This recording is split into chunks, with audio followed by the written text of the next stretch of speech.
Hey everyone, welcome back to the Reade Set Jo Podcast, movie podcast where we talk about movies, of course. What else would we talk about? Who knows? Um, this is the big one, Hmm. Odyssey, the one we've been waiting for.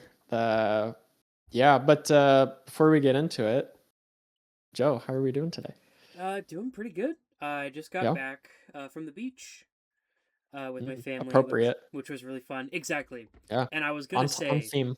there Hmm. is nothing more incredible than listening to the Odyssey soundtrack Mm, while standing yeah, like thigh deep in water. yeah, Like, cause I always, whenever I go to the beach, I always like on the last day I always go out by myself and listen to music and just kind of chill and yeah. whatever. And I put on the song. It's called Odysseus. It's like 8 minutes long. Mm, Oh my goodness! I was like having a religious experience in the water. It was yeah, insane. It was really cool. nice. Um, yeah, it was great.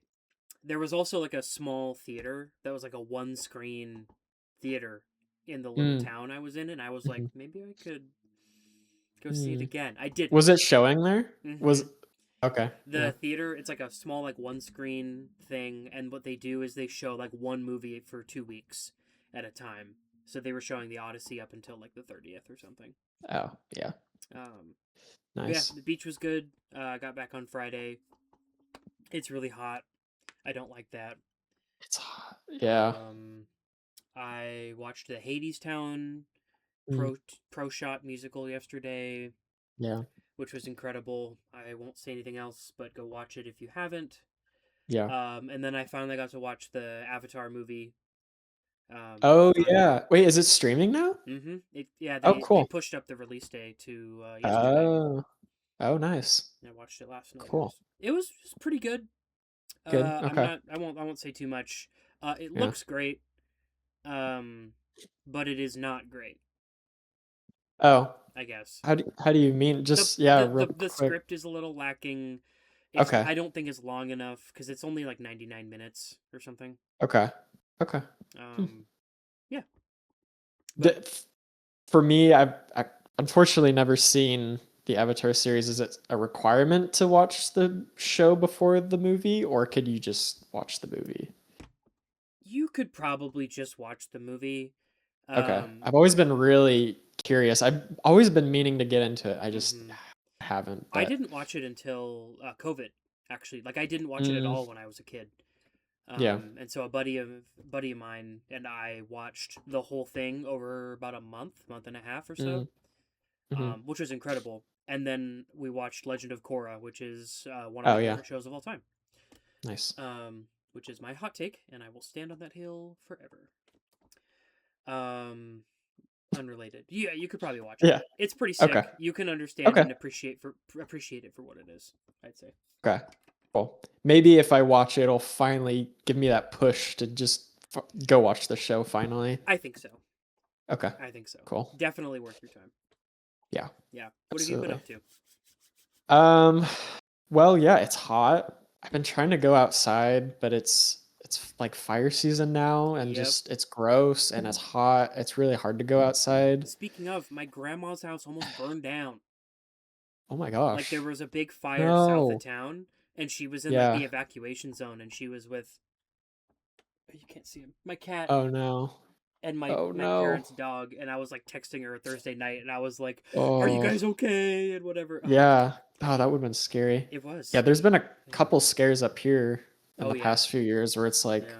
a little too close to home, literally. Mm-hmm. So yeah, that's not fun. I hate it seems like it's getting more now, like more often for longer period of time. I'm sick of the fire It sucks. stuff. Ugh, I Yeah. hate. My hot take, I'm not a big fan of summer, actually, and this is part of the reason Worst. why. August and January are the worst months of the year. Oh, I actually that's so good. I actually agree with that. No holidays. Yes, that's You a big get the one. two extremes of weather with no end in sight. Heat and cold, yep, in the Um, midst of it. you For those students among us, you go back to school after a long Mm, break. that's good. Yeah. Um, and it sucks. Yeah, there's just not anything going on. It's just yeah, the doldrums of the season. Mm-hmm. But yeah, so that's not been fun. I feel like I've been stuck inside too much. Yeah, me too. But while I'm inside, I've been trying to not watch Mariners baseball because it's really been hard Me to too. watch. Let's check the So I'm score. trying not. Oh, I we just got. won. Oh, we did win. Okay. Yeah, It was 6-4. looking bleak for a minute there. Mm-hmm. Yeah, it seems like every time I get a notification, it's just The most depressing thing you've ever seen. yes, like 7-0. Like, what are we doing? Yeah, I watched the game while I was at the beach. The 8-0 game. I watched that one, Oh, which was fun. ouch. Yeah. We won that one. Oh, okay. Yes. And then I watched the next two, and I was like, "Where'd our offense go?" I was so mad. Yeah. I was so mad. Now we're like what, third in the division?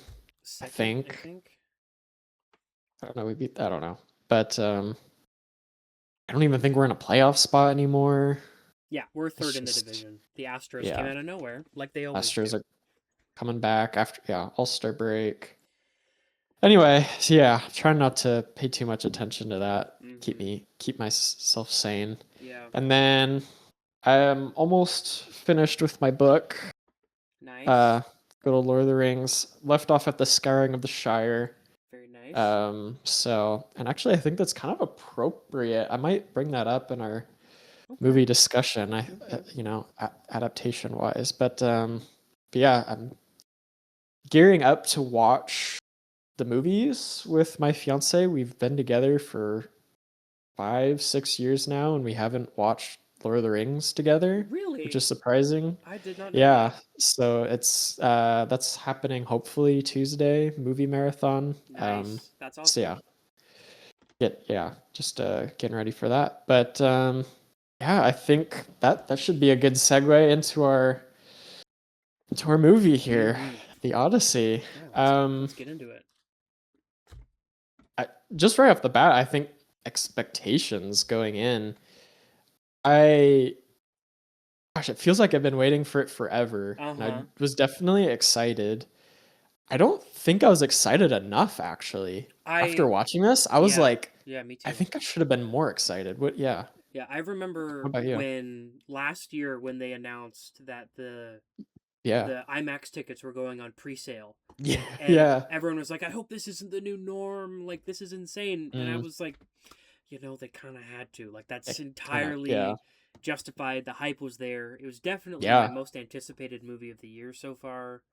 Yeah. And it delivered on every single... Absolutely. Everything. Absolutely everything. Yeah. It exceeded everything for sure in every way. Yeah. But for everyone else, I wonder, what do they think? Do you have the Rotten Tomatoes pulled up right now? That's the one I didn't have. Oh, okay. Because I think I saw opening weekend, I saw someone posted on Twitter. I was trying to stay off Twitter as much as possible before I saw it. And I think I saw what it was at like 2 days in. If I had to guess, I would say the critics are 95. I think they're in the 90s. And I think the audience, I don't know. This could be a tricky one. It's tough. I want to say maybe like 1 point higher, 96, maybe 97. Forgive me. The one on the left is the audience one, right? I should say the tomato meter versus the popcorn meter. Yes, exactly. Yeah. So the tomato meter is at 94. Oh, okay. Shoot. And the popcorn meter's at 97. Okay. So I almost got it. That's pretty good. Pretty good. I think I just checked Letterboxd too. I think that's at 4.4. And climbing. I think it's 114, 112 overall, I believe. 115. 115. Okay. Yeah. Dang. That's got to be the highest rated movie of the year so far on Letterboxd. I mean, in general. Yeah, because the other one was Probably Obsession. Project Hail Mary. Project Hail Mary Is is up still on there. there. Yeah. Obsession was on it. It fell off. Not literally, but like it fell off the list. The movie's still goated. It's still good. Yeah. But I checked the top 500 and compared it to the 4.39 that like if you hover over the 4.4 it like gives it a little bit more expanded ranking. And when they update it next, it's going to move up into the top 100 just based on the other movies that are in there too. Oh, okay. Dang. Yeah, it's popping off. Despite the weird like campaign, like before it even came out, people were like campaigning against it. Insane. Like, I had to spend all watch week. The movie first. That's what I'm saying. I spent all week at the beach, like fighting, not literally, but fighting my family because my brother-in-law and my mom had like seen like people review it. Like my brother-in-law was watching Ben Shapiro's review of it, which is crazy. Didn't he actually give it a positive review though? He liked it. He did like the movie. Hey. But watch the movie. My mom sent me this thing and they're like, she's like, "Do you agree with this take?" And I was like, "No.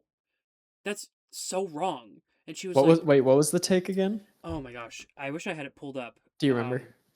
But I think it was like they made Odysseus less masculine than he is in the books. And I was like, where? Literally where? Okay. Yeah. And I've seen some other takes, like people are like, "Oh, Odysseus isn't like manly enough, or they didn't include like this couple little bits." And I'm like, it is a 3,000-year-old story, and this is a Christopher Nolan adaptation. Yeah. It's okay that not everything is in it and things are a little different. Yep. I don't even know. Yeah, where does the manly part come from? I mean, that's just such a weird criticism because how do you? I don't know. Yeah, it's the weird like they didn't like adapt it faithfully enough. I don't really understand. I don't think you could adapt it more faithfully. I think to take it from the 3,000-year-old story poem and adapt it to a modern day 3-hour film, I think that's almost as good as you can do. It's incredible. And people are like, "Oh, but like they use like modern language and like modern terminology." It's like, it's a modern adaptation. Do you want them to speak Greek? Because that's what Tom Holland said in an interview. He's like, "Well, that was a good point. I'm gonna say dad or father." He's like, because the original poem is relatable. And like if you're adapting it for a modern audience, a modern audience isn't gonna give a rip about Greek. You know, you're trying to like emotionally that the word dad or whatever like that holds more weight to us today than the ancient Greek word or whatever they're going to use. Whatever it was translated from. Just the modern language. That's just what's more relatable, and it's going to be it's going to hit harder.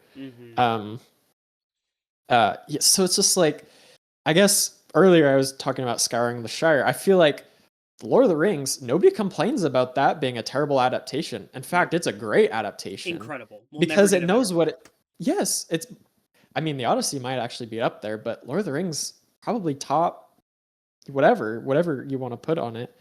And I brought up Scouring the Shire. Nowhere to be found in the movie, because as a movie, it just wouldn't work. No. I love it in the book. It's a great part of the book. And it's really fascinating, but... as a movie, it just doesn't work. There's some things that you have to not include or change because depending on the medium, it's just going to be different, Speaking on that, I was listening to my hockey podcast, and because it's summer and nothing happens after July 1st, they were like, "Hey, our bonus episode this week is going to be a review of the Odyssey for about 30 minutes because a former Ranger named Sean Avery is one of Odysseus's crew. He's an actor. So funny. Yeah. He's most notable.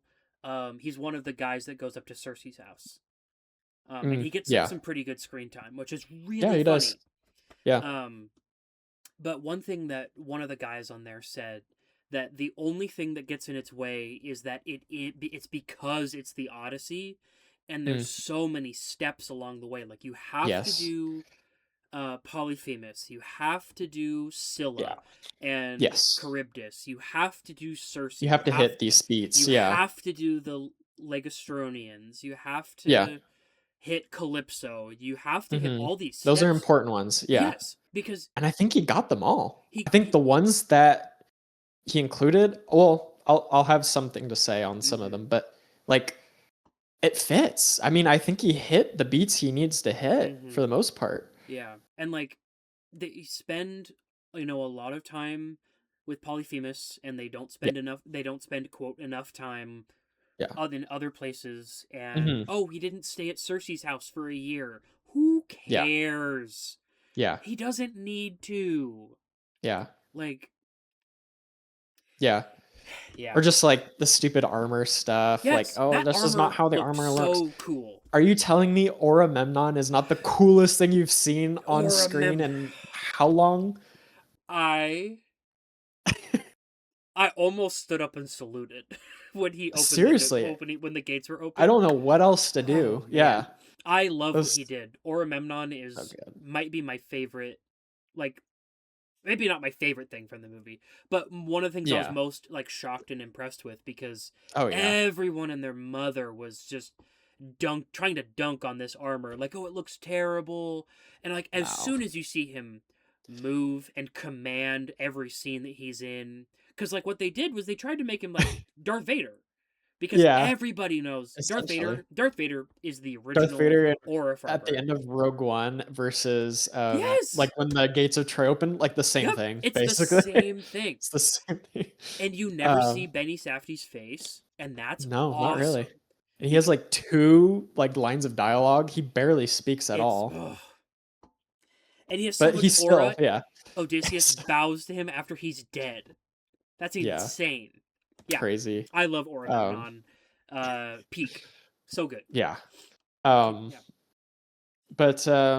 let's just go into the journey. I think just step by step, maybe just follow the Odyssey and just kind of break it down. But first, I want to get this out of the way. It's very tiny. My only dislike about the movie is the first 10-15 minutes. I think I would agree. Takes a little bit to get going. That's the only that's really the only dislike I have about it. It's just a little exposition dumpy. I feel that we were talking about Nolanisms earlier. I feel like that's kind of the Nolanism I have down. He just kind of, I feel like I don't know, it's more telly versus show a little bit. That's my only thing. But then once we hit what is it, on the beach, really, once we get to the wood horse, it's it gets going, it's off and running, no looking back. So that, I just want to get that out of the way. The only dislike I had, just the first 10-15 minutes. That was also the only time I had a problem with anyone in the movie. Was somebody in the row in front of me just pulled out the phone and audience, and just tap tap tap tap tap, sent out a text. No. And I was like, get off your phone. Dang. This is opening night of the Odyssey. What are you doing? There's some people that would love your ticket, and you're just watching. It was a sold out theater. I think maybe except the first row, but no one should ever sit in that row. Probably busy. I mean, it seemed like I couldn't get a ticket forever. It was packed. Yeah, it's gonna make a lot of money. They're in the biggest biggest theater. Biggest theaters we've got. And side note from yesterday, when I went to see Hadestown, I went to the bathroom before, and the bathroom is right next to the biggest theater, and I was washing my hands, whatever, and I could hear Polyphemus through the wall. I can't wait to talk about this. And I was like, this is insane. I tried to take a video, and then I was like, I don't think I should film in the bathroom. Let me stop. Yeah. Which, it was very funny. But I was like, it's so cool. Because I saw a TikTok about that. Somebody, a theater employee somewhere was like, I can hear Polyphemus in the safety closet or the Oh whatever gosh. where all the cleaning supplies are, and I was like, Oh yeah. that's insane. Um, but yeah, I forget where we are. Oh yeah, Trojan War. Let's just start right off there. I mean, we have Sinon, I think, sitting on the beach. I think that's kind of where we can start. Incredible. And then running to the horse, and then just gets like pinned up against. Oh, but what a great open! The Trojan armor. I talking about armor. Like the Trojan armor looked really good too. That was so cool. I loved the white, and there was like a white gold kind of. Yeah, oh, so like an good. off-white kind of, like a bone white. That was really cool. And then they just start heaving the horse away. That was probably done practically, right? Like they built the horse practically. They're like actually moving that horse. That was so. I saw. I think it was a TikTok. I saw it somewhere.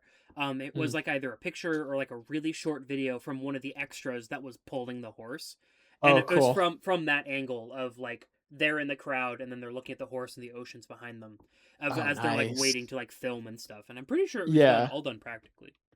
I mean, a lot of this.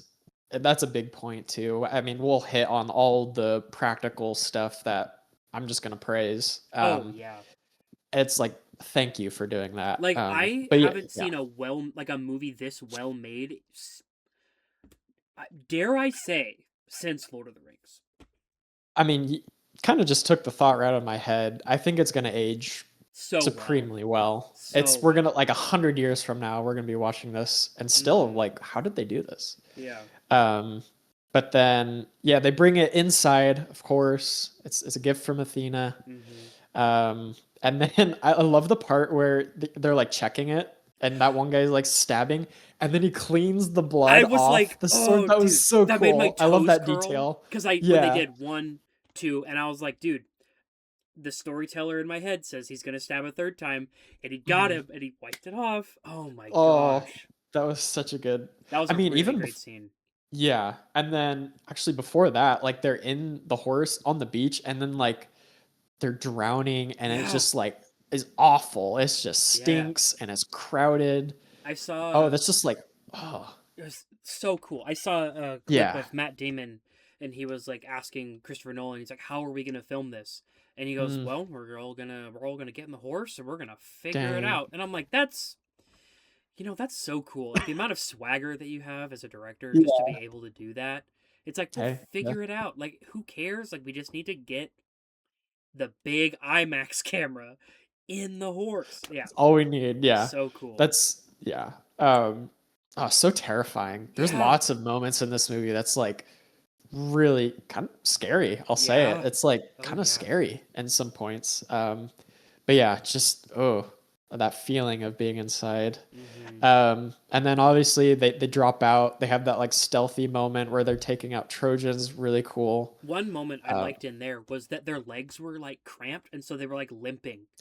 Oh, okay. Right after they got I didn't out, catch that. As their like, blood was flowing back to their legs and stuff, because cool. They've been, like in there for so long. Yeah. Dang. Yeah. They're taking out the guys, and then one shot. It gets me every time. I like my jaw dropped when I saw it for the first time. Was I think it's Odysseus. He drops the lantern from the wall and reveals everyone outside. Goodness. Dude, that was gas. That was like the coolest thing ever. And I saw another thing from Matt Damon. They didn't know that there was a whole army outside. They thought it was they thought it was Agamemnon and like 20 dudes. And so they're filming the sequence, and they open it, and then just the Greek army just pours through. And Matt Damon's like, the shock on his face is real, because he's like, there's that's real. Yeah, I think there were 750 actors behind the wall. Oh my gosh. I mean, and then they come in, and like another thing I really love, the scale and like the size, because you have 750 people, like actual people in costume, right?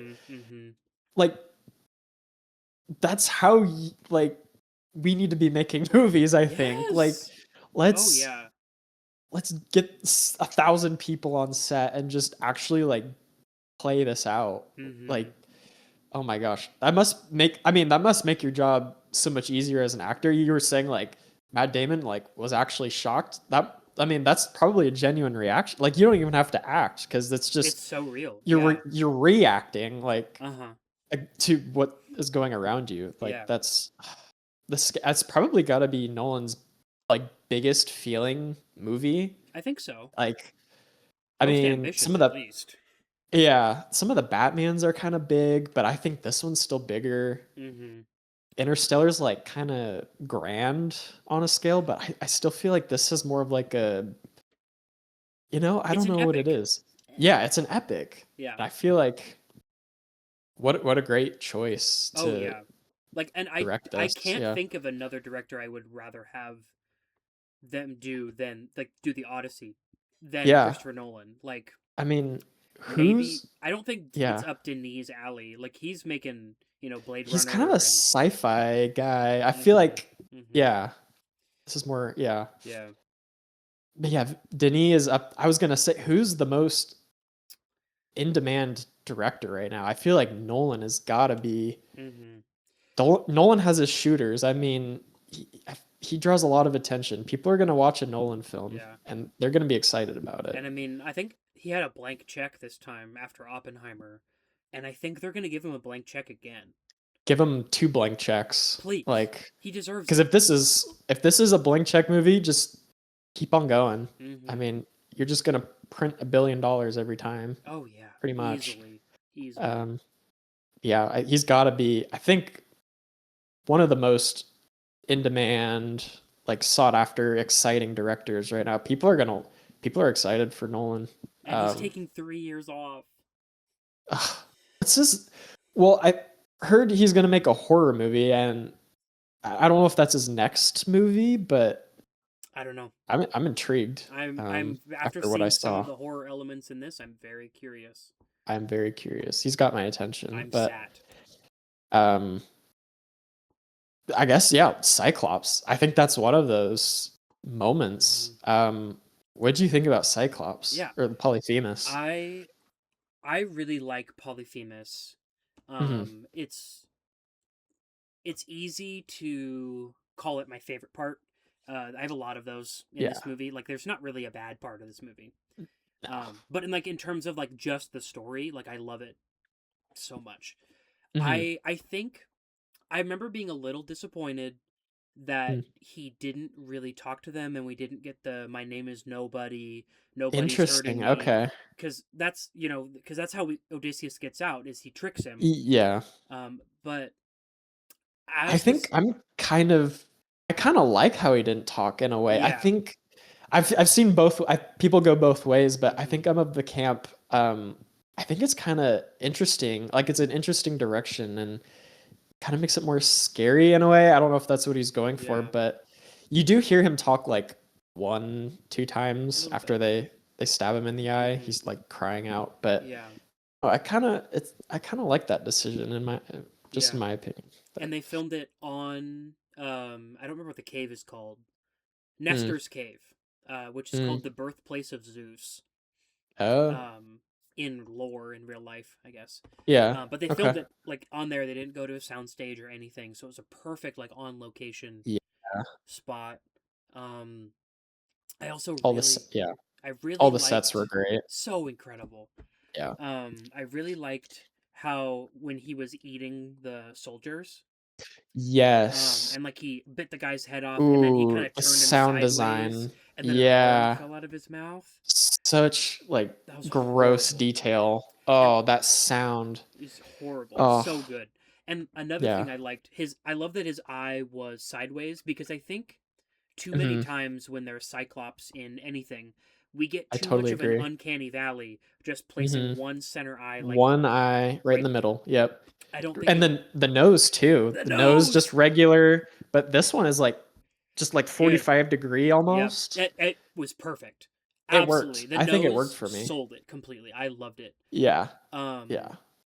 and yeah, I loved that we got to see like Odysseus being like, "Oh, hey guys, let's get out of here. This is what we'll do." And then the discussion of like, "Oh, do we send 2 people? Do we send 4 people?" He's like, "Because he Yeah. eats 2 at a time, so we need to send 2 more." Yeah. Like, and oh my gosh, and that was so. Yeah, I love the sequence. It was really good. Yeah. I did Um, too. It does upset me online because one of the most common takes is like, why did he shoot him? Like, why did he like shoot him afterwards? And why didn't he just leave? And it's like, Yeah. because Odysseus is a proud man, and Because he's like 8 of his crew got eaten. Like, full of himself, and like, did you? It's part of like the character development, and I mean I like the decision to shoot him. That's kind of me too. But yeah, like the design of the Cyclops is just more on that. Like, I just love how he's like wrinkly or like dry and just kind of just gross looking in that way. He looked a little bit like Gollum. A little bit, like, he moved a lot like Gollum, but like less like if Gollum was dry instead of wet all the time, you know? Yeah, exactly. Yeah. Gollum's more like a slimy. Yeah, he's very slimy, whatever. And then again, the Cyclops, I've seen like the 20-foot tall puppet or whatever they used. Yep, that was so cool. Like that's so awesome. And then I also the crunching of the soldier. Oh man. And then the scream too. The sound design in the movie is impeccable. The Cyclops scream, I like hear that in nightmares. That's like nightmare stuff. It's just it just sends a shiver down your spine. And then I don't know if it's like how they did the sound, but you said they actually shot in a cave, and I like how it sounds like you're in a cave. Like it just sounds like they might have just used the raw. I don't know, but I just love how it sounds like claustrophobic, like that cave. Oh, it's just that attention to detail. Absolutely. This is definitely one of those scenes where I'm looking for a Nolan horror movie now because I think he's got the juice for it. He absolutely does. Like, I think he could. He doesn't even have to go like he doesn't have to commit himself to one genre. Like, he could do like body horror. He could do like a serial killer. You know, he could like he could just slam everything together, and I think it would be the best horror movie ever made. Yeah. Not that I'm a connoisseur of horror movies personally, but I would be seated for a Christopher Nolan horror movie. Absolutely. So Cyclops. I have. Correct me if I'm wrong, but the order here I have is that next. I think they go to Lystragonians. Is that right? Yes. Is that next stop? Okay. Yep. I think this stop. I liked it. Me too. I think I have a hard time seeing it not be included. Because let me just say that out of all the stops, I think there's really not much going on here. Like, it's arguably thematically. Oh, my camera is just the worst. Oh no. It'll fix itself, hopefully. Yeah, there's not a lot going on at that point, which is really unfortunate. Yeah. But I think thematically it works because you're like, oh man, we just got away from this crazy Cyclops. Like, we'll stop here and get some food. Psych! Gosh, it was so good. I love the use of scale. Because like all the Lystragonians were 7 feet tall stuntmen, and then all the Greeks were 5 feet tall or under. And because like I love that trick that they use in Lord of the Rings for filming hobbits and dwarves. Is they use the body doubles and, you know, different camera angles and stuff, and I just thought it was really impressive because the only thing I could think of during that scene was, oh my goodness, those guys are huge. Run away. And it was so incredible. Yeah, they looked really good. I mean, again, more practical stuff, more like in-camera work. Yep. It works. It's going to make your movie look better.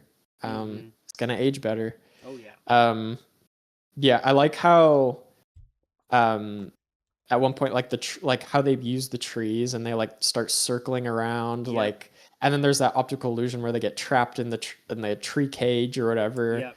That was pretty cool. I just like how they start to do that. But it's just like I feel like you can't cut it because I feel like it's a big part. But so it's like I'm glad it makes for a cool fight scene, I guess. And it's on most of the posters. And it's really cool. Yeah, it's in all the advertising, and Yeah. it's a cool moment, but it's like, it's just like there's some stops on here, like the Cyclops I think is doing more for like development, the Cersei, so on. It's just like you're not gonna cut it, but it's like it's not really doing much. It just makes for a cool fight scene is really all it is. If you had to put all of Odysseus' stops on a tier list, it's probably at the bottom. But Close, yeah. it's like a C or a D, Like I Yeah. wouldn't put it in an F. Like it's not terrible. No, absolutely not. No. Yeah.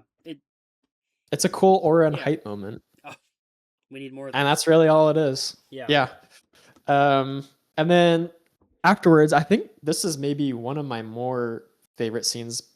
It's Cersei, right? We go to Cersei's house next. I'm pretty sure Cersei is next. Yeah. Okay. Yeah. That's probably one of my favorite scenes. Absolutely. Absolutely incredible. I love this sequence in particular because as I was watching it, I couldn't remember what happened. And so I was like, why are there a bunch of animals? What? Oh yeah. I was like the lion and the panther and all that. And I was like, I know this.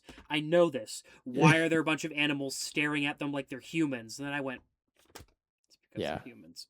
Oh, because they are. Yeah. And the sequence where she turns them into pigs, like that was all practical and like used like so good. Like the different. I cannot believe they did that. That's like it's so easy nowadays just to be like, yeah, we'll throw some CG on it, or cut like the shadow of them turning into a pig, or just like off screen, like just not even show that. But they went full on screen, like she shoved her freaking hand down some guy's throat. Like they did not have to do that. They did not have to go that far, but they did, and I'm glad they did. And it was so good. It's one of my favorite parts. And it's not just because of, the whole, them turning into pigs, because it reflects like how they are. I feel like that's one of my favorite parts. Like she makes a point. Like they just are going out and pillaging and murdering and then. Oh, I also thought it was cool, like how they just like couldn't stop eating the food. And I saw that I heard that I think it was reversed. Like the footage of them like shoveling their mouths, so like it was reversed. Yeah. Yeah, so it looked like it was like being forced in their mouth. Like instead of them like putting it in, like just the way that you would shoot it coming out and then reverse it. It looks like it's being like forced into your mouth, I guess, which is really cool. Oh, absolutely disgusting. Revolting. Oh, it's just awful. Yeah. Like these guys. And I think Samantha Morton, right, is her name as Cersei. I thought she was exceptional. She was really good in that role. I saw that she got a standing ovation for that, and it's like never happens. Yeah, she's people are saying she's like up for like supporting actress, like for as Oh, really? Yeah. I could see it maybe. I think Am I? Yeah, Samantha Morton. Why is she all the way at the bottom? Okay. That's crazy. Some of the before we started recording, I was looking at the order and I was like, some of these, the ordering is really weird. I didn't really. Yeah. And anyway, but yeah, I thought she was really good as Cersei. I think, yeah, she sold the character. Yeah, I just love the scene. It's just, I feel like it's doing a lot to like progress Odysseus's journey and like his character growth as well. And his character, yeah. This one's doing a lot, I think, as opposed to the Lystragonians, but yeah, exceptional. Yeah, absolutely. And then she tells them to go to Hades next, right? The underworld, yeah, Hades. Another, I don't know. I don't know what my favorite scene is. It might be my favorite scene. It might be, actually. Yeah. What do you think of this? Yeah, I love in stories when they go to like the underworld, like I think that's so interesting because you get it reminded me a lot of Dante's Inferno. Because I took a class last year where we read the all of the Dante books, Dante's Inferno, what's the middle one? Purgatory, and then Paradise. And so while I was thinking about, like, this feels very Dante, like how it's like, I don't know, the black sand, and they have to walk, and they have to lead the sacrifices and stuff. Yeah. And I loved all practical, the guys rising out of the dirt. Didn't they like give them scuba They had snorkels? That is so cool. And Nolan was I like, love yeah, that. they were all under there safely. Buried. And like the guy who was so buried cool. first was only buried for like, I think 10 minutes before they all got buried or something. Dang. But yeah, I love that we get more of Sinan. Yeah. And Elliot Page as Sinan, I think. So good. Another good acting. I mean, I could just go on and on. A lot of these acting choices casting were really great, but I think here especially, like, kind of steals the show in a way. Like, it's such a good moment. Yeah, not a lot of screen time, but definitely makes the most of it. Yeah, and I think, especially in like the back half of the movie, like when Odysseus comes home finally. Spoilers. If you made it this far, sorry we're spoiling the movie, but big spoiler alert. I'll put spoilers in the title. There you go. 40 minutes in. But I love that he's like, oh, I'm an old beggar. My name is Sinan. And Antinous is just like, wait, what? And he goes, I know that. Yeah. Does that name mean something to you? He's like, no, it doesn't. No. Gosh, we haven't even talked about Robert Pattinson yet. Anyway, Hades. No. Yeah. Yeah, I thought the whole scene was incredible, and then we get that flashback with Agamemnon, of him returning home to his wife. It starts with a C, doesn't it? I forget. Clytemnestra. Clytemnestra, yes. There it is. There you go. And her sister Helen, which is so Helen. funny. Great choice to make it the same actress. Yeah. I think that was really awesome. Lupita Nyong'o killed it. She was awesome. So good in everything she does. Kind of the same thing as Elliot Page, like not on screen very long, makes the most of it though. Yep. Absolutely. Yeah, I don't know. I really enjoyed the Hades sequence. And I think a lot of the fake controversy comes from like that sequence in particular, because people thought Elliot Page was playing Achilles. Yeah, I've heard that. Yeah, not true. Not at all. And then there was a line in the trailer where he goes, "Let's go!" and he runs away, and then the army follows him. And people are like, "That's really dumb. Like, why is he saying, 'let's go'?" No, he's running for his life.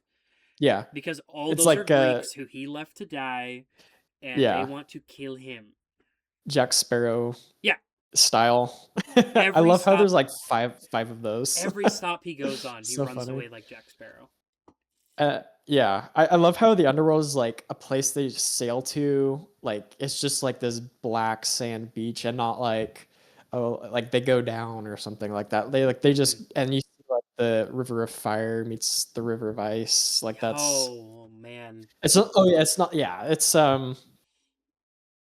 and then Oramemnon.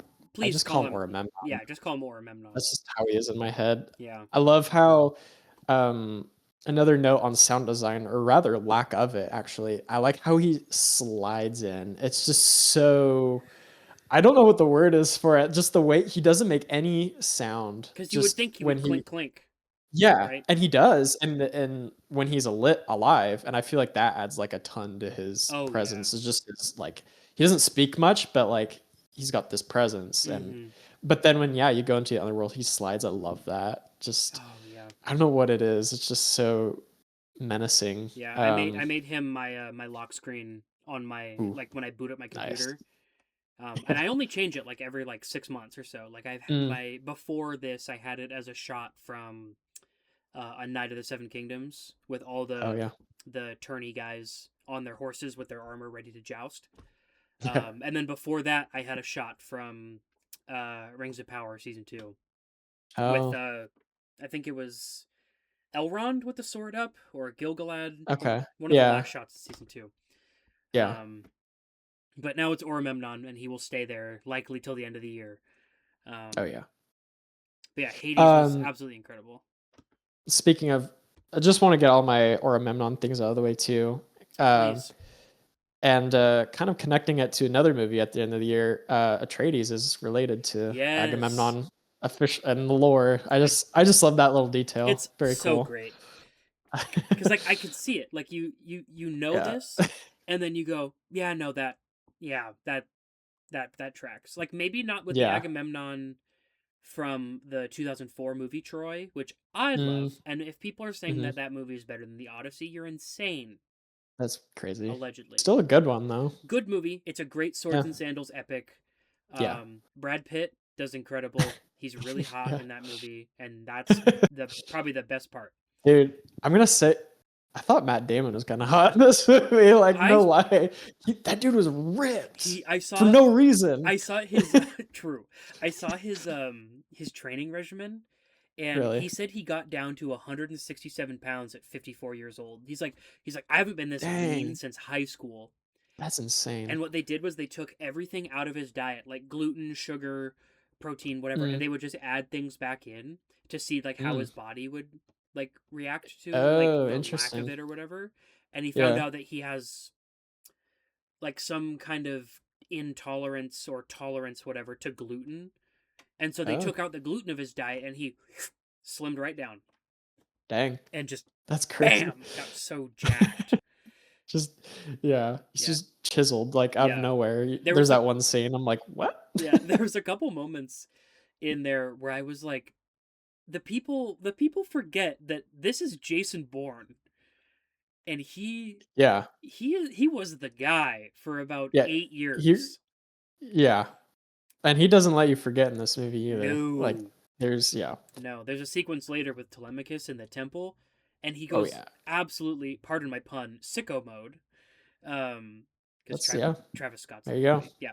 A man. A trick. A fleet. A war. I love I've been saying that over and over, just randomly. I'll just be like, a man. It's so good. And I love that it's on the soundtrack. Like it's that part is on Spotify. So good. That's so but so they run away, and then he's seeing all these people he's wronged. It's kind of his I'll say more on it later, but it's like kind of an Oppenheimer moment, just like realizing these people he's like left unburied. He's had all these moments where it's like in the Cyclops, right? Wasn't there like, wait, we can't leave him. It's like we honor him by leaving or like escaping. It's absolutely. Like, and then he's like coming back to haunt him, kind of literally. I thought that was a cool little, just a good moment there. And it really shows like how much Odysseus has changed, like throughout the war of Troy and you know his journey home and everything. This dude is changing. This dude is a dynamic character, which really ties into how he acts with the sirens later, which is absolutely. I think that's our next stop. Actually, is it? I think it might be.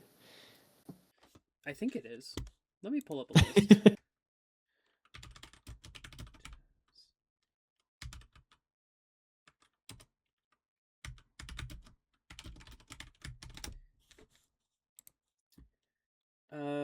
Circe, Underworld.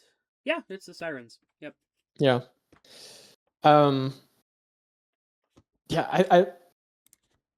more on the sound design. I just there's my second viewing more. I was paying attention to more of the details. Yeah. I feel like a lot of Nolan's films kind of need a second watch. A lot of times, I feel like it's so dense. Like there's just some things you're gonna miss, and so the second time around, I kind of noticed it on my first time, but when they put the wax in their ears, how it muffles one side, and then when they take it out, it's you hear on one side and the other. It's just the detail again. It's just so good. I saw like as soon as he put it in and it was muffled, because I unfortunately waited a little bit too long to buy my ticket, so I was a little bit further to one side than I would have liked. So I was on the far right side. Okay. And so like the left went muffled first, and as soon as he did that, I was like, oh, Oh, I almost started freaking Oh out. yeah. I almost like stood Oh up and yeah. saluted. Like Yeah. I was like, I'm locked in. that's some good This is sound so design. good. Mm-hmm. Yeah. Mm-hmm. Yeah. What are yeah? Just what are your thoughts on the sirens? I really like the sirens. I couldn't help but think Hmm. about because I was a Percy Jackson kid, right? Oh yeah. And Yeah. the Heck show yeah.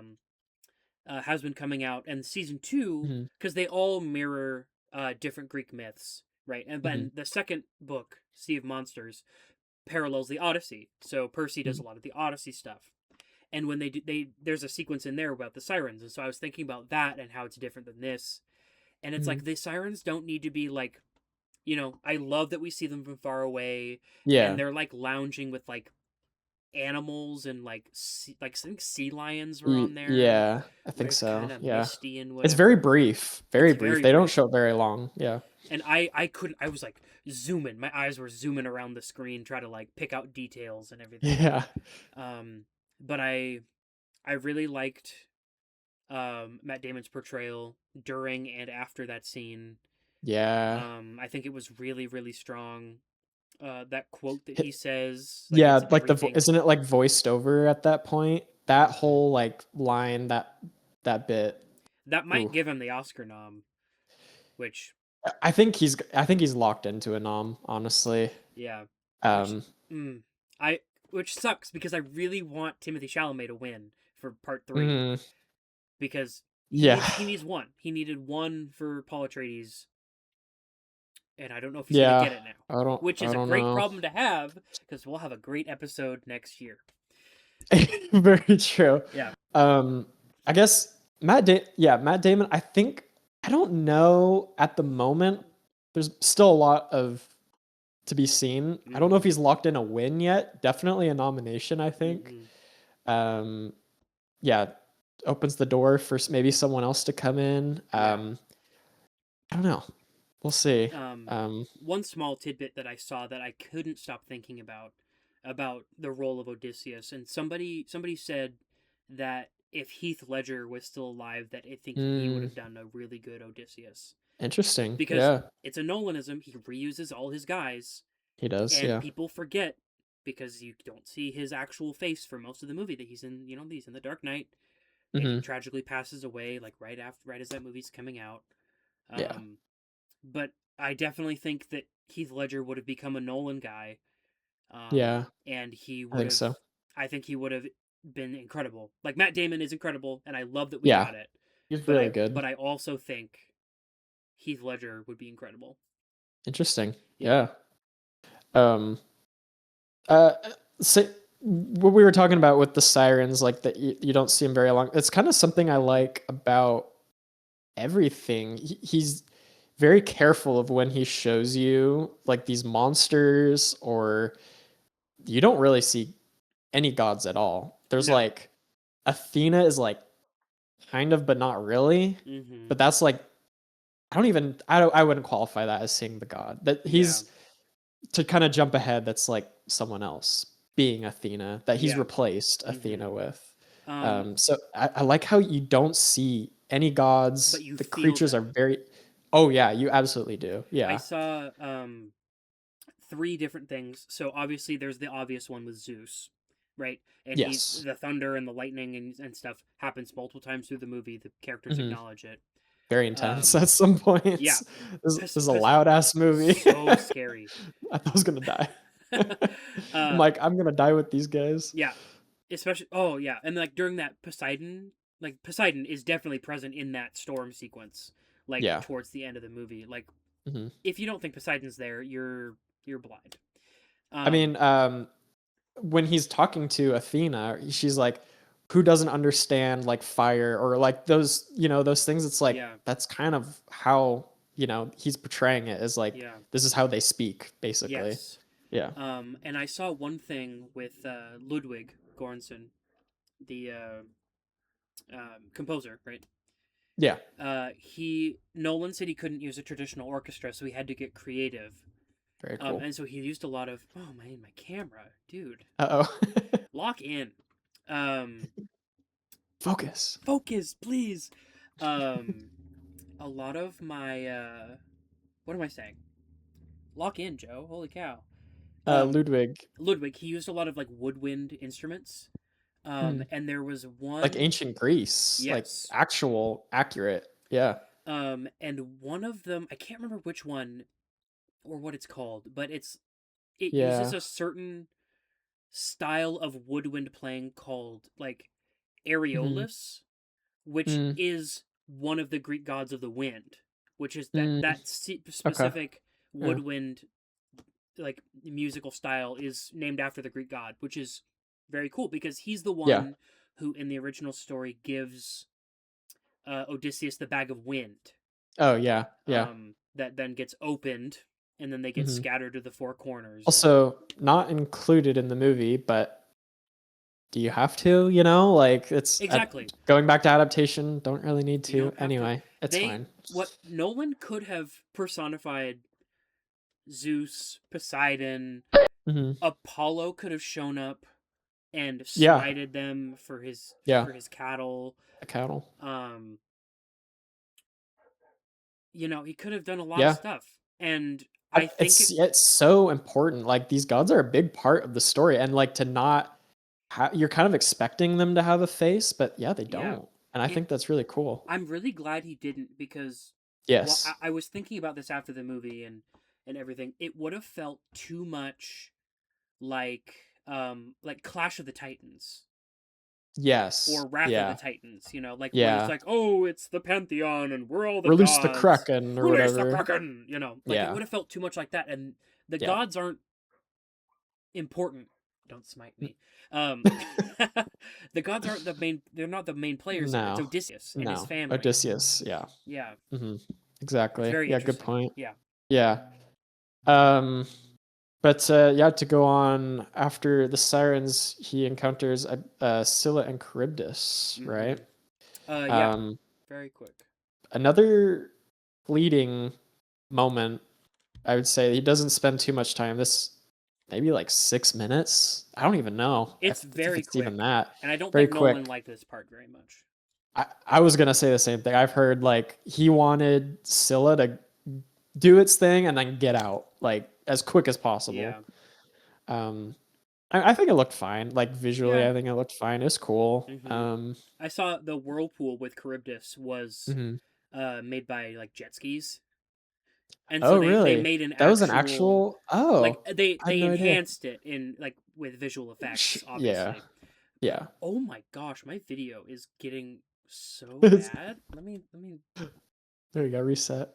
Maybe it does this sometimes. It's absolutely insane.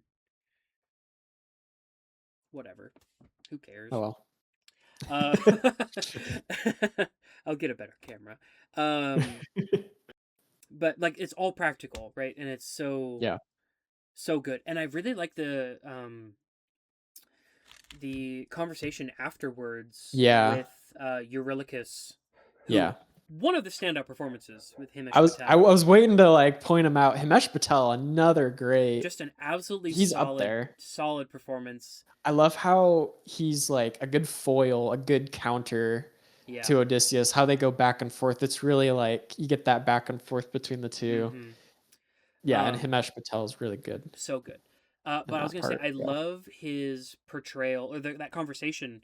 Because he's like, you knew that it would take us, and Odysseus is just like, if we went to Charybdis, we all would have died. We were all dead. Yeah. I wanted to go that way, and give us all the chance, but you made us go this way, where it was guaranteed 6 people would die. And yeah. Like, and at this point, I don't know if you know about Epic the musical. I'm not. Yeah, I'm not familiar. So it's this guy named Jorge. I don't remember his last name. He made a concept album for a musical version of the Odyssey. Okay. And he just finished it. I think last year or about 18 months ago. Oh, what was my point? Where'd it go?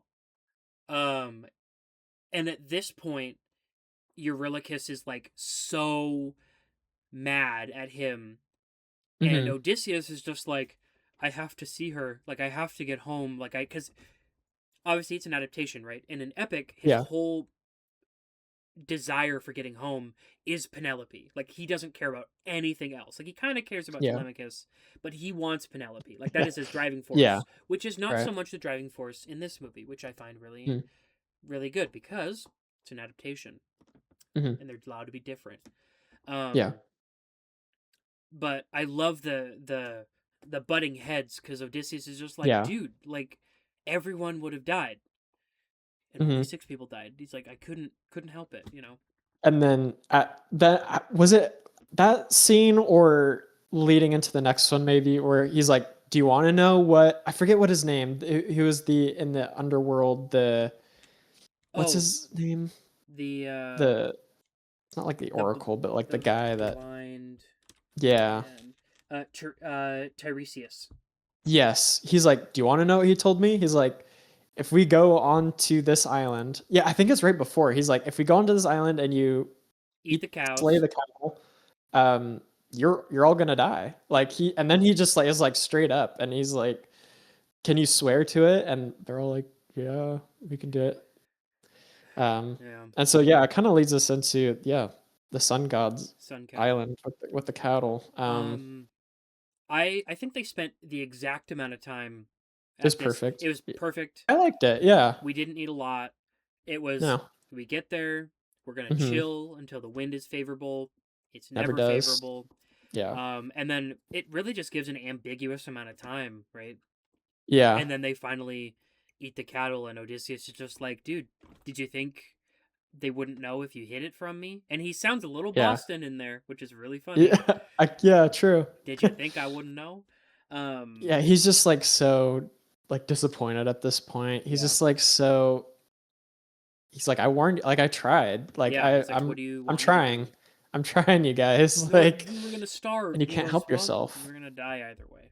So. Well, yeah. Now you're gonna die, which, then leads us to that whole sequence where all hell breaks loose on the sea, and they die, which was really cool. I like how, it kind of goes down. Obviously it's craziness, and then the ship splits, and isn't he on one side and they're all on the other? Yeah, and you see such a cool like visual. You see Eurylochus like actually like die, I guess. Yeah, like or pass out or something, and splits apart. That's a scene I will need to pay more attention to. For sure. Yeah, it's like that visual of like Odysseus is going this way. You guys are gonna pay for what you did. And then leads us to just that little bit leads us to Calypso, right? He washes up on Calypso and she saves him. Charlize, what do you? I really liked her performance. One thing that upset me was the people behind me after the movie were like, "Why was she wearing a fishing net? Like, that's so like dumb." And I was like, "Why was she?" And I was like, "Because all her stuff comes from washed up ships. Yeah. Like, her clothes are made of sail. And like all her everything, like her little house and everything is from broken They're ships. Probably doing this the whole movie. They probably were. They were a little I didn't notice them during the movie, but as soon as the credits rolled, brain dead slop takes. It's like, why did this happen? What it's like, watch the movie, pay attention. I feel like the Calypso scenes, because they're kind of scattered actually. I mean, now we're like finally spending more time, but he's kind of recount. It does bounce around a lot, but just earlier he's like trying to remember. So we kind of get bits and pieces, but I feel like the Calypso kind of slows things down a bit. It does slow down. One thing I really liked was that even though it bounces back to Ithaca a couple times, we don't learn Odysseus's wife's name until he says it on Calypso's island. And then they start saying, "Oh, Queen Penelope, blah, blah, blah, whatever." I saw that on Twitter, so I don't know if it's actually true. I think it is. I'm I don't know. sure it is, though. That sounds convincing. Yeah. Yeah, like I'll buy it. Have to pay attention to. I don't know. Charlize, for me, I feel like she's fine, but maybe one of the weaker performances for me. I just don't think she wasn't given a lot. She's okay. She didn't, and she didn't need to give a lot. I mean, I think she does fine.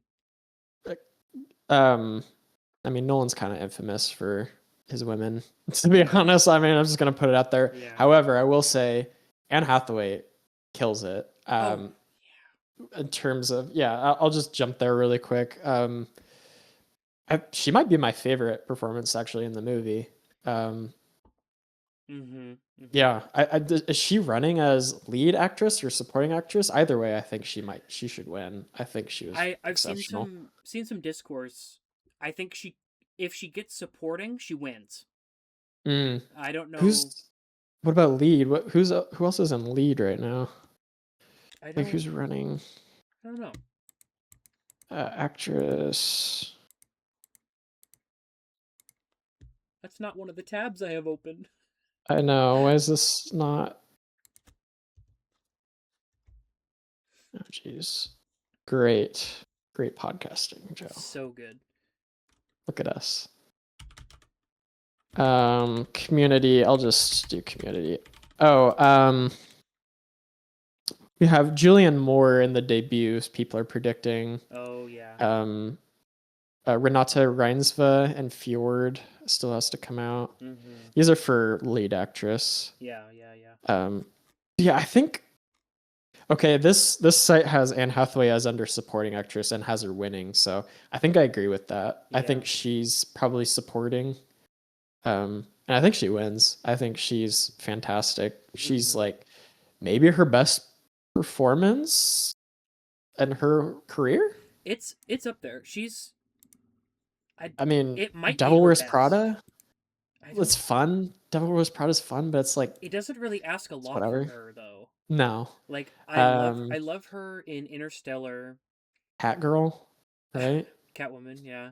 Catwoman, yeah. I mean, she won an Oscar for Les Mis. She was good in Les Mis.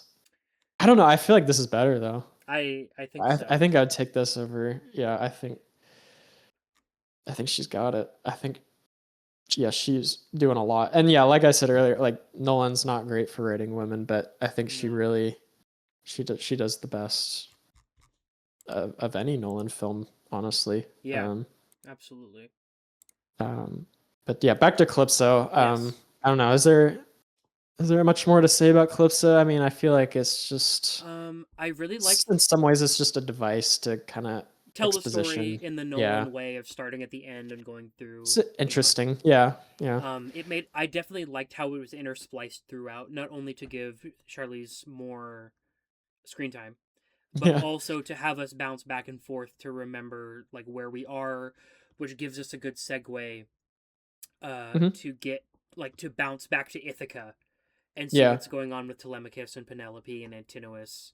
And John Leguizamo, who I can't remember his actual name in the movie. Emmaus. Emmaus, yeah. Emmaus, yeah. Emmaus, yeah. Who he is my standout performance. I don't think this movie works. He's really good. I don't think this movie works without him. Love him. I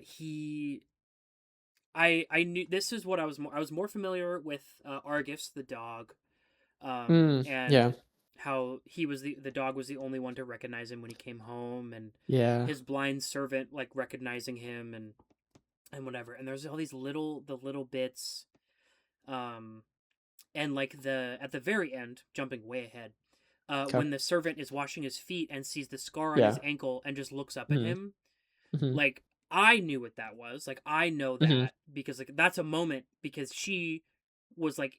She remembers when he was young and got the scar, and she's like, but like all these little moments that John Leguizamo like really adds to. He really adds to. It's not really Leguizamo, but I just love the moment when he takes the dog and yeets it off the cliff. So I thought that was crazy. Yeah, I was like, oh, yeah. Okay. Actually, my theater, like people, I think my fiance Ani was like. She like looked at me. She's like, "Oh!" And then he tosses it off the cliff, and everyone's like, "Like there's an audible gasp in the theater." I thought that was so funny. Yeah. I thought that was a funny moment. I was not expecting that at all. That's so funny. But he comes home. I guess you kind of already started on that. And yeah, he comes across another good little scene is when he comes home and he meets Emmaus, and he doesn't know it's him. Does he tell him he's Sinon, or does he just say he's a veteran? I think he says I served under Odysseus and. Oh yeah, he served under Odysseus, and either way, yeah, he's disguising himself, and Eumaeus is, or does Odysseus ask him? He's like, "Did you love him?" or something like that. Oh man, and I then, don't remember. But either way, Eumaeus is like as a son, basically, and that was like, oh, I love that moment. Yeah. And then does Eumaeus ask like, "Is he coming back?" And then Odysseus is like, he's bringing everything or something like that. I thought that was such a good bringing moment. Everything. Such a great line. Bringing everything. Yeah. Such a good. Yeah. Yeah. But then kind of goes off to meet up with Telemachus, and then I think I kind of just want to come back when the trial is really starting. That's I've been such a good moment. I'd love to jump back a little bit to some of Tom Holland's stuff. Yeah, let's talk about Tom Holland. People are saying he's like the worst performance, like the weakest, not the worst, the weakest. Not the worst. Yeah. And they're like, "Oh, you could replace him with Timothée Chalamet and you get a better performance." And I disagree. I think Tom Holland plays the innocence. He fits it. Yeah. Really well. And I think that's his strongest points in the movie, actually, is when he's showing that vulnerability, and I think that's the best part of his performance. Probably, I know I say this a lot. One of my favorite scenes is when it's all good. It's all favorite. It's all good. Is when Argus notices Odysseus and then finally dies, and Telemachus watches that happen, and you can see the tears in Telemachus's eyes. Yeah. And he's like, "Is it you?" Like, oh, and that little sequence. And there's actually a lot of moments where a lot of characters are on the verge of tears, like Telemachus, I think, and Penelope, and it's just like, it's so, kind of going back to Penelope too. It's just part of the reason that performance is so strong is just you can tell she's like holding it together as best as she can. She's like on the verge of tears, but like nothing's coming out. Absolutely. Such good acting there. I don't think Tom Holland's the worst or the weakest. I don't think there is one. I'm not really sure. I don't think anything was really bad. Everyone was at least fine, if not good. But I'm not sure of Tom Holland as like a whole. I think this is maybe his best role yet. I still think he's trying to like find his place. It's really tough with him, I think, because if you look at the other two guys who played Spider-Man, he's great Spider-Man. Tobey Maguire and Andrew Garfield. Yeah. Tom Holland, incredible Spider-Man. Yeah. Tobey Maguire became the guy who was just Spider-Man, right? Andrew Garfield, not so much. True. Yeah. And so people only see him as Spider-Man because he's been Spider-Man for 10 years, right? At this point. He has a Spider-Man movie coming out in a week. 3 days, 4 days, whatever. 3 days, yeah. And so I think this is a really good movie for him to kind of distance himself from that and remind people that he is a well-trained actor and he's very good at what he does, and we shouldn't limit him just because he's Spider-Man. Right. Yeah. I mean, look at Robert Pattinson. Not too long ago, people were like, "Oh, he's just the vampire guy. Yeah, he's just whatever." Now he's Batman. Now he's him. Like, he's like maybe the most impressive actor out there right now. Oh yeah. He's in Dune. He's in the Batman. He's got 4 or 5 movies this year alone. Yeah. He's dude's on fire. Absolutely. Yeah. He's been my day one. I love that guy. He's so good. But before we get too much into Pattinson, just one last thing on Holland. I think on my second watch, I liked him a lot more. I think I was able to, after seeing how things unfold, and I wasn't really sure where he was taking things. After knowing what's coming, I could pay attention to it more. I think I liked him a little bit more. Yeah. But I did notice he kind of has an unfortunate situation where he's going up against like Anne Hathaway, who's just acting her ass off, and Pattinson is just superb in this movie, and Tom Holland is good, but I think he's like being maybe overshadowed by some of these people. Are just everyone he's acting against has a more impressive pedigree and a impressive cinematography than him, because like his three most common scene partners is Odysseus, and Antinous and Penelope, and that's Matt Damon, Robert Pattinson, and Anne Hathaway. Very seasoned actors. Yeah, it's kind of a short on the stick there, but I think he does his best. I think he's actually not that bad, especially on my second watch. But when we brought up Pattinson, I think now might be an appropriate time to talk about Antinous. Such a good, like, sneezily, slimy. You love to hate Pattinson him. is so good at that. Yeah. I feel like he revels in this role. Like, he's so excited to play this guy. Yeah. He knocked it out of the park. I keep saying, someone to get these beggars out of here, like, all Such the a good time. part. It's so funny.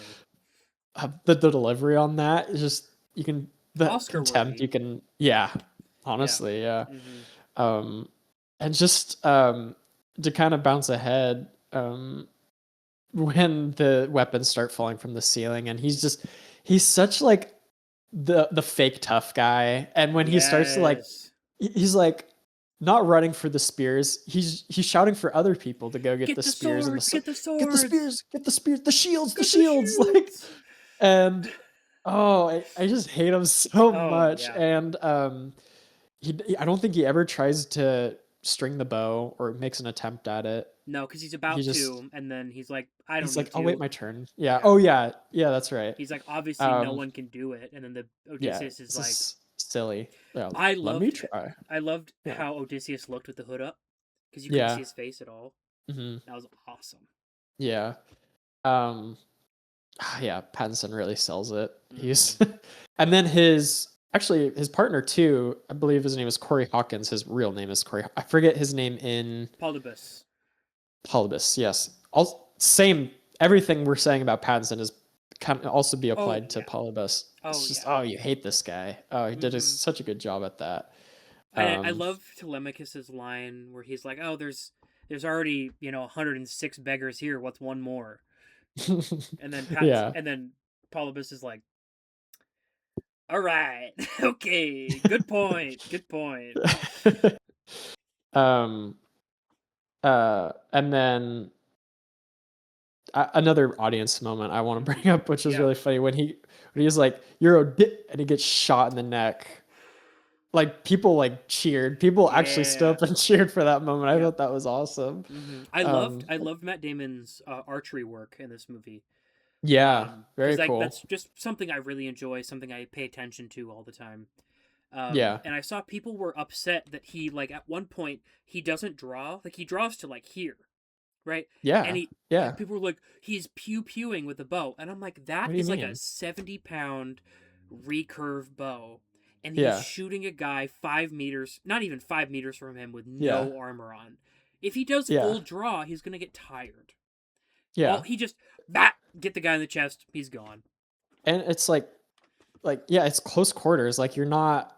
That's time wasted too. Like, that's gonna do the job. Like, rapid fire. Also, it's really cool. Is like historically accurate how they had the arrow. How he just fired the arrows in hand. Or with his bow hand. Very cool. I love Matt Damon's like commitment to just being him. Yeah, he went Jason Bourne in that moment. Yeah, he's so John good. Wick mode. Actually, his dog did die, so he went John Wick mode. He did go John Wick mode. That's before really John Wick was even a thing. It's like the OG John Wick. Holy crap! Does he know?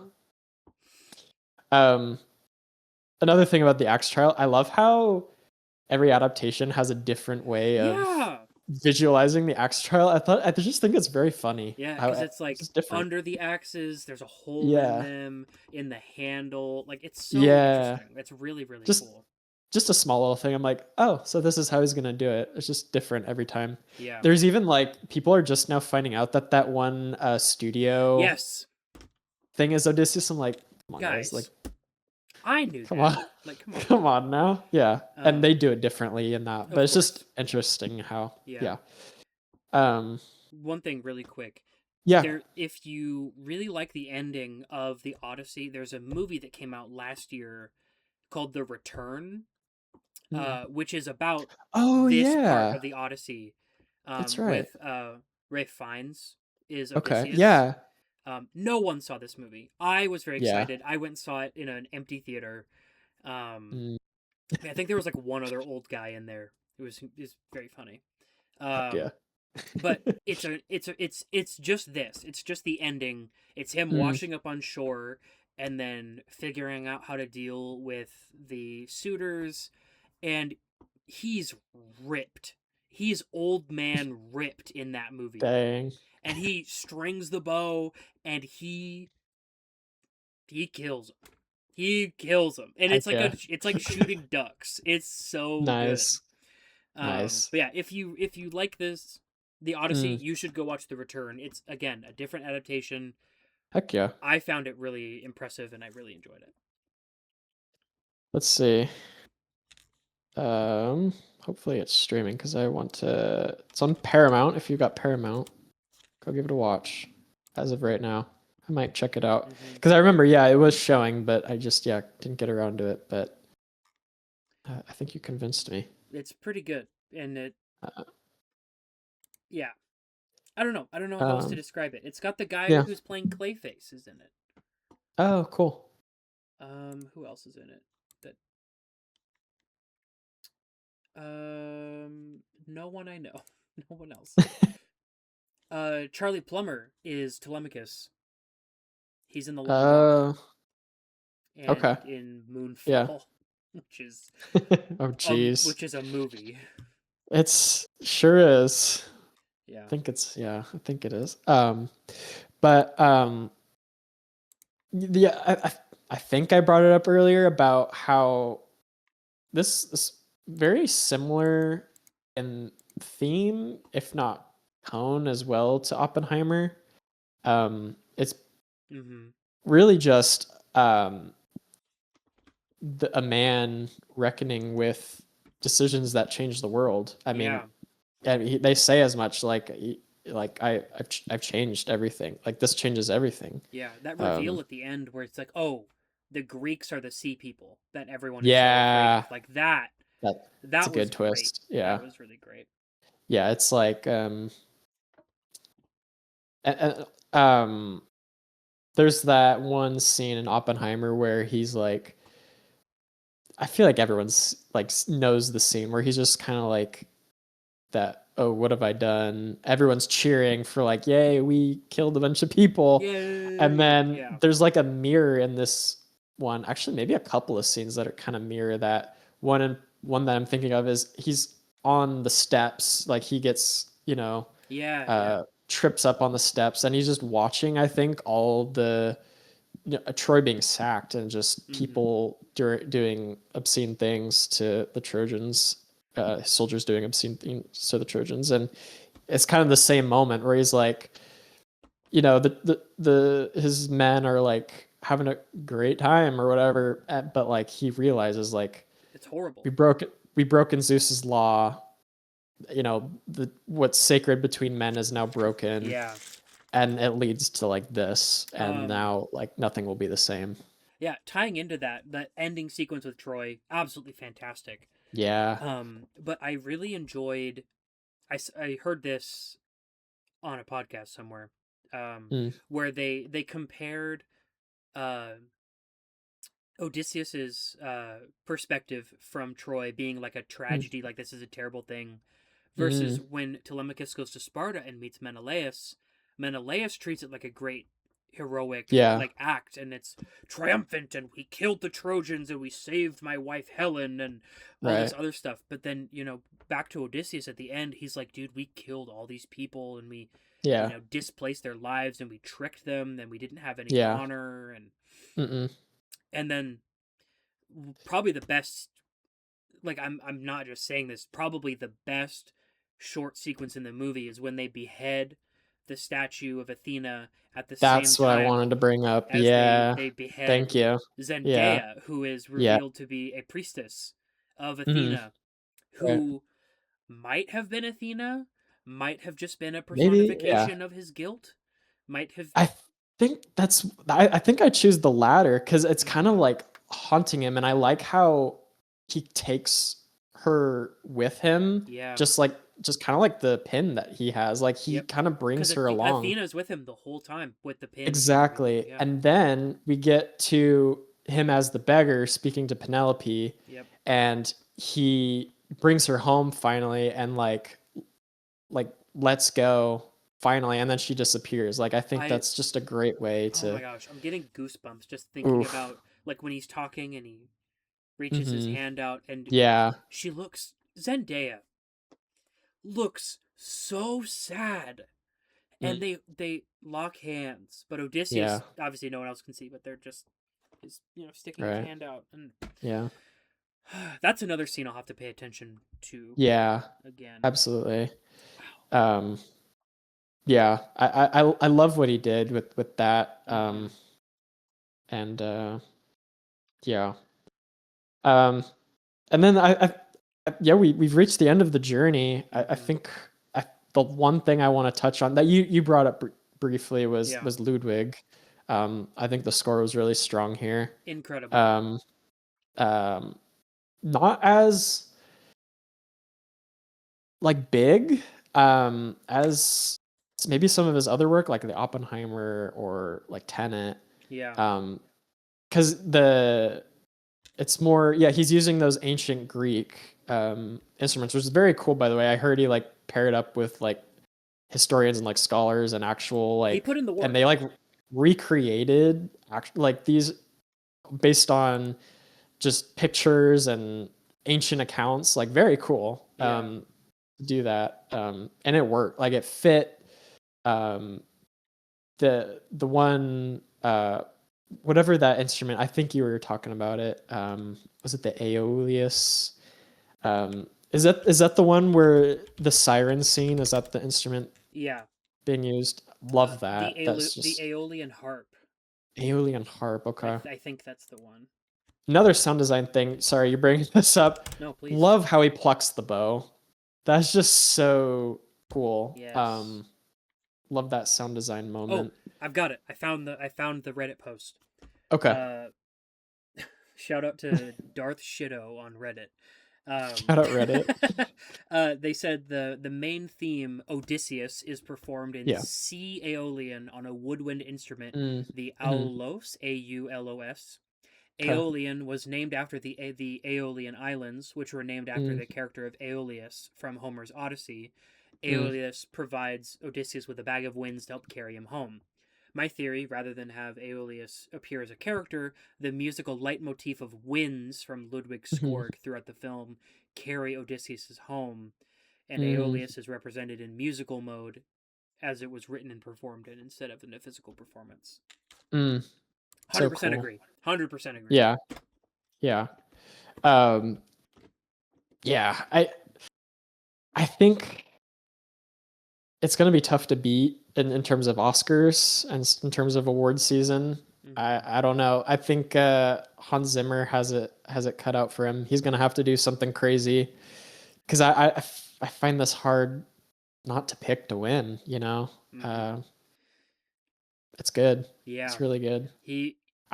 Ludwig Göransson is establishing himself as like one of the next greats. Oh yeah. John Williams doesn't do anything anymore because he's 90, I think. Yeah, I think like almost 100. Yeah.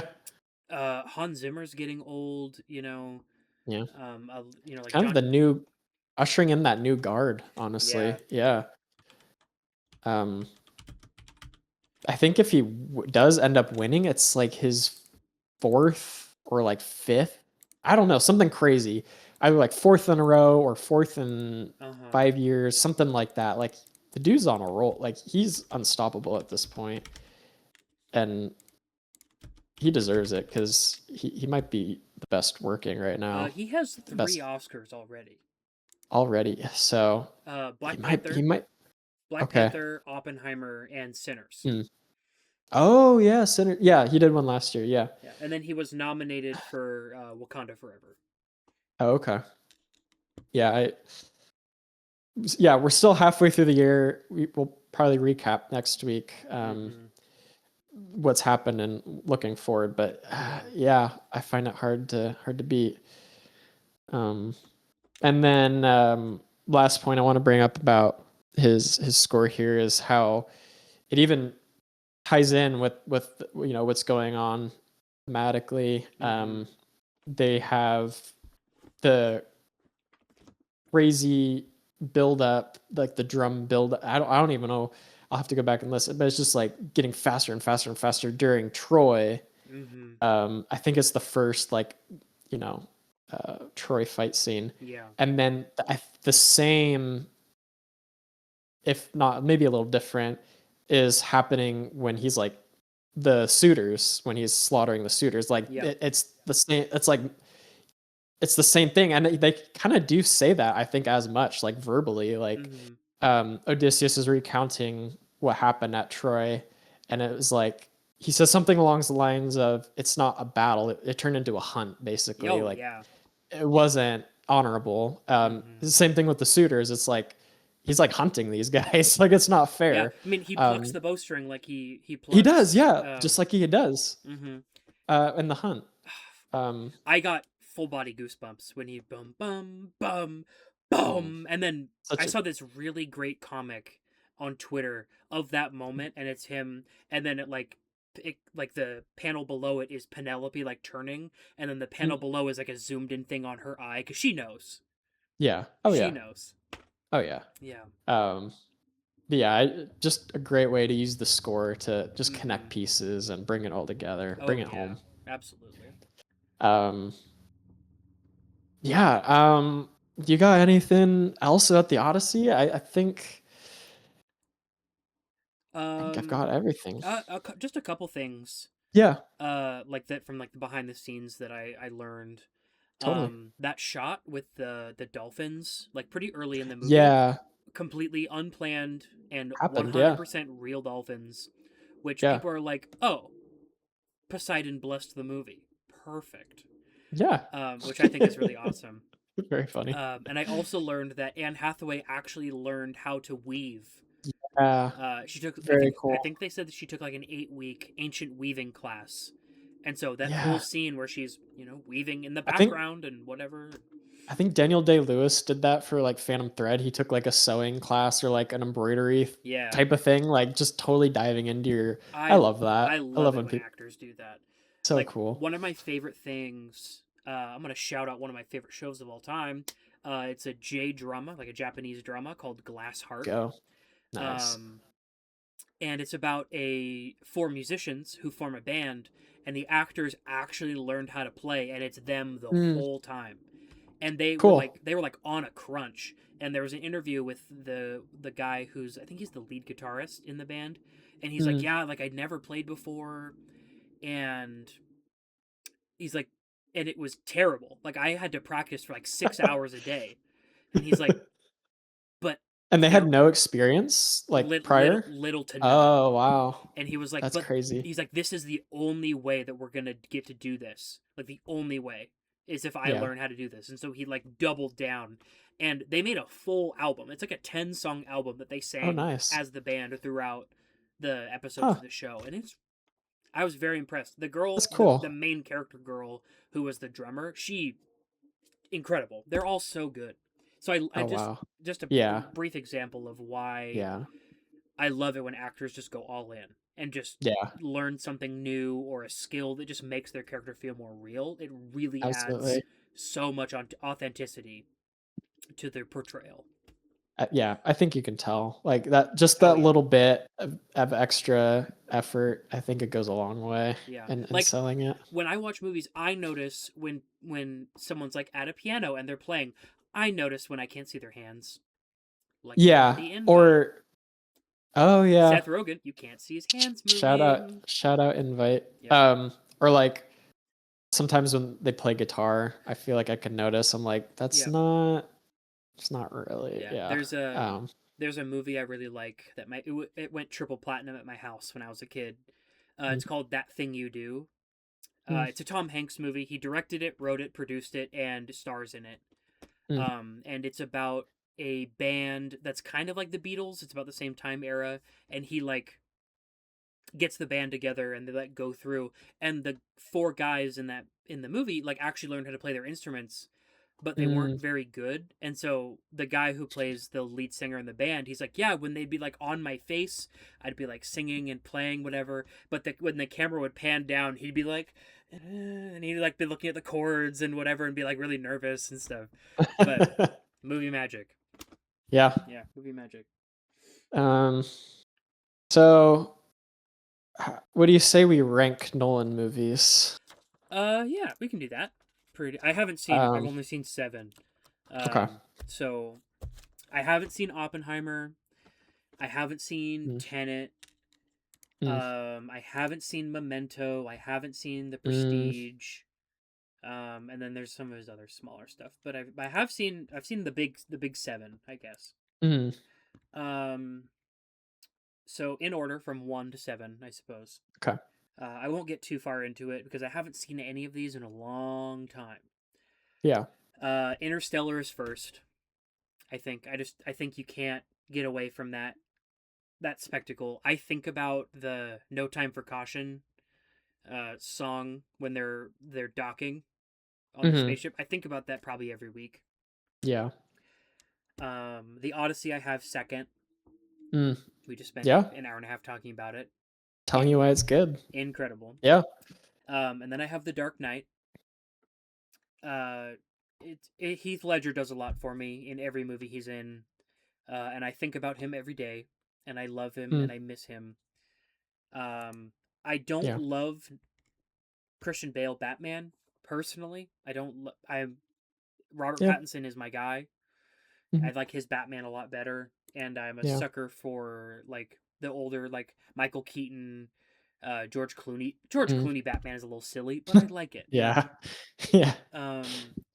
In fourth, I have Dunkirk. I remember watching this in theaters when I was in high school. Yeah. And I remember being like, "Oh, it's very slow," because it was like my first time watching a Nolan movie like as an adult. Because Interstellar came out when we were 13, 14, whatever. Right. And then Dunkirk came out, 3-4 years later.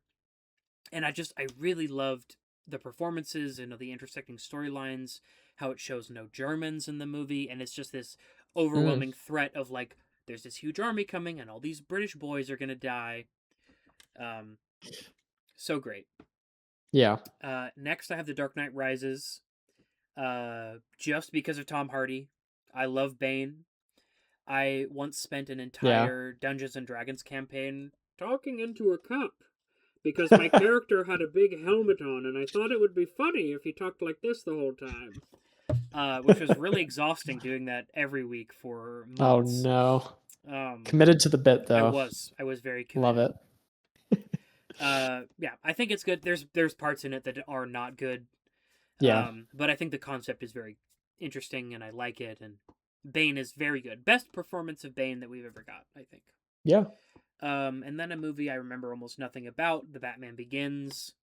I think it's pretty good. I remember that movie coming out, and I had like a making of, like a making of The Batman Begins.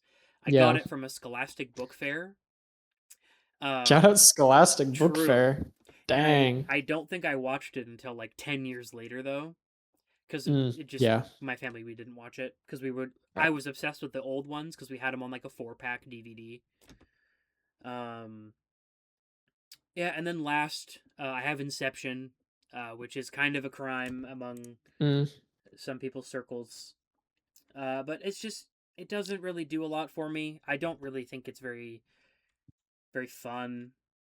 It feels too much like a Nolan and Leonardo DiCaprio movie, if that makes sense. Like it takes everything about Leo and everything about Nolan that I don't really like and puts him in a movie. Okay. Yeah. My score will probably go up because I probably haven't watched it in a long time, but yeah. Yeah, those are my quick Nolan rankings. Nice. I'm gonna try and watch the Oppenheimer. I came out wanting to Mm-hmm. call it the Oppenheimer. The Oppenheimer. Probably try and watch that this week. It was kind of the movie of that year. Yeah, I watched Barbie. I didn't participate in Barbenheimer, Oh, which was Barbenheimer. upsetting. We just had the anniversary not too long ago. Yep. Ah, all right, hit me with it. Love Barbenheimer. Yeah, I'll actually go bottom up. I'll go the other way. Number 11. I've seen 11. I'm missing. It's like one of his first movies that I haven't seen. Oh, is it The Following? The Following. That sounds right. I think that's the only one I haven't seen. So, anyway, yeah, number 11 here. I have Batman Begins. That's I don't know. Fair. And just a disclaimer too. I don't think Nolan has a bad movie. Agreed. I don't think I have Batman Begins rated on Letterboxd, but if I had to off the top of my head, I'd say like 3.5. It's good. It's just not my favorite Batman movie ever. I don't know. It's still insane to me that they got him to do a full Batman trilogy. Like, oh yeah, because like getting him to do that, it feels like know, like Denis doing all 3 Dune movies feels different than him doing 3 Batman movies. Mm-hmm. You know, I don't know. It's interesting. Are we gonna? How old are we gonna be if we get a third Pattinson Batman? Are we gonna be like 50? Maybe pushing 50 probably. Goodness sakes. Yeah. Anyway, then number 10, I have Tenet. Okay. It's just I've seen it I think 2 or 3 times. I don't know if I understand it anymore than I think I'm at maximum understanding of that movie. I'm hoping maybe one day it dawns on me. It's cool. It's really fun. I like, it's doing a lot of crazy things, but very Nolan. Just on the bottom of my list for him. And then number 9, I have Dark Knight Rises. Pretty much the same reasons you said, Joe. All valid. Yeah. Number 8, Dunkirk. I think I've seen this once. Back in theaters, back when we were in high school. It's been a long time. It's just, I don't think it's bad. I remember it being good. It's just, I need to revisit it, I think, at this point, which, luckily enough, I forgot to mention at the beginning of our podcast. This week we went thrifting and I scored on a bunch of Blu-rays. Let's go. $3 Dunkirk. That's awesome. I had to indulge. So got Dunkirk, I got Inception, I got there's a bunch of copies of Argo, and I'm going through my best picture gauntlet, my quest to check all those off. So I'm like, might as well pick it up. Watched Argo. Yeah. Pacific Rim, picked up Pacific Rim. I'm like, I have to. It's $3. One of the best movies ever made. So cool. And then I think the last one was Matrix. I had to get the Matrix. Nice. I watched that for the first time this year. Really? Yeah. I love the Matrix. It's so good. I had a great time. It deserves the hype. Yeah. Anyway, back to Nolan. Number 7, I have Prestige. Okay. It's good. Love maybe one of his better twists, I think. Yeah, I don't know anything about Memento or Prestige or don't go into Prestige knowing anything. That's all I'll say. Oh, it's Hugh Jackman. I didn't know that. Yeah, Hugh Jackman and Bale. I know it was Bale. He was the Nolan guy. Oh yeah. For a long time. And then number 6 here, I have Inception. Okay. It's just a solid Christopher Nolan movie. It's a little lacking. I'll just say my piece on it. It's a little lacking in terms of like depth and stuff, but it's cool. It's just really cool. Yeah. I just like it. Number 5, Dark Knight. I think at this point, like these are all bangers. At this point, like these are all exceptional. Dark Knight. What do you have Dark Knight rated as? I don't know if I've rated it on Letterboxd, but I'd probably 4 to 4.5, probably. Okay. Yeah. I don't know if I can say what my favorite Batman is, but I just know that Dark Knight is one of my favorite like superhero movies in general. It's so really good. It's that good. And then number 4, I have Oppenheimer. It's really good. It won a lot of awards, and deservedly so. It was that movie. It's just a good talking movie. Just love a good talking movie. I do enjoy good talking movies. Number 3, I have Memento. I wanted to put this one higher.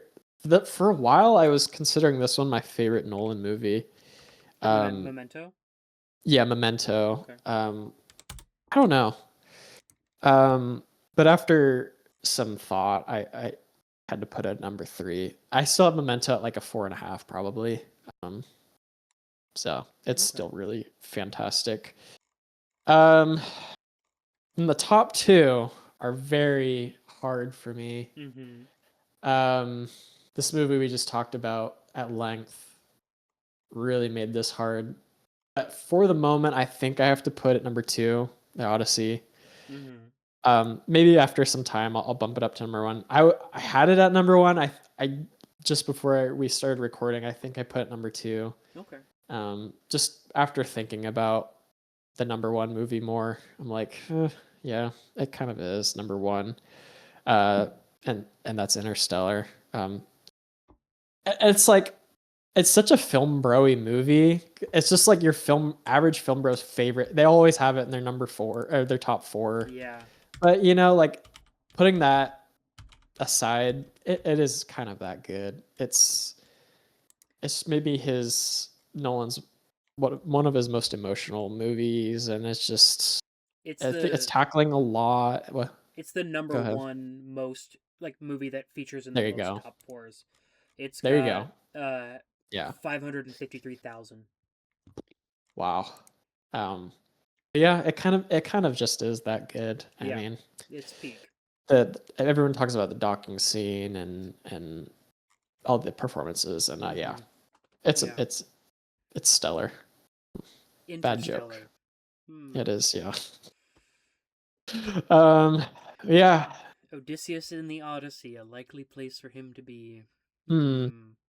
Also, I saw a criticism. Somebody didn't like that Telemachus's mentor was named Mentor. They're like, that's kind of too on the nose. I'm like, now let's just take a moment and wonder why he might be called Mentor. Like, that's his name. It's almost as if where that came from, where that term, like, come on, people. One other thing about Mentor, the guy who played him, his name is, where'd he go? Ryan Hurst. Oh, yeah. He was slated to be Kratos in the God of War show, but he tore his bicep, and now they're recasting him, which is absolutely a tragedy. That's gotta suck. Oh, that's gotta feel bad. Yeah. Oh, and they had half the episodes done. They have to recast. They were pretty far into production and filming. Yeah, that's. And it sucks because they're filming alongside of a child who's growing up. Yeah. Right? And so that, it's messy, and I feel so bad. Time is of the essence. Yeah. Well, that was quite the odyssey. It's quite the journey. But any last and parting thoughts for everyone? Go see the Odyssey if you haven't. It's was the fastest movie ever to 1 million watches on Letterboxd. Oh yeah, 6 days. Yeah, that's right. The previous record was Barbie in 12. Wow. And Superman was right behind it. Yeah, it's up there. I swear it did it in 11. I was very invested in this last year. But I think Superman is third, like maybe 12.5 days or something. But yeah, Odyssey's incredible. It's at the top of my list for my favorite movie of the year. On track to make 1.3. I think I just saw before we hit record on this. So yeah, it's at just over 600. Just over million. 600. Yeah, and it's been out for 10 days. 10 days. Yeah, it's gonna do numbies. Nice. Yeah. Well, yeah, that was the Odyssey episode. Hopefully you made it this far. Thanks for listening or watching or however you consume your podcast. Yeah, thank you very much. Next week, I think, as we mentioned earlier, I think we'll do a little bit of a recap. A little bit of Spider-Man. of 2026. Yeah, maybe a little Spider-Man. Yeah, that should be fun. Yeah. But yeah, until next time, see you later. See you later.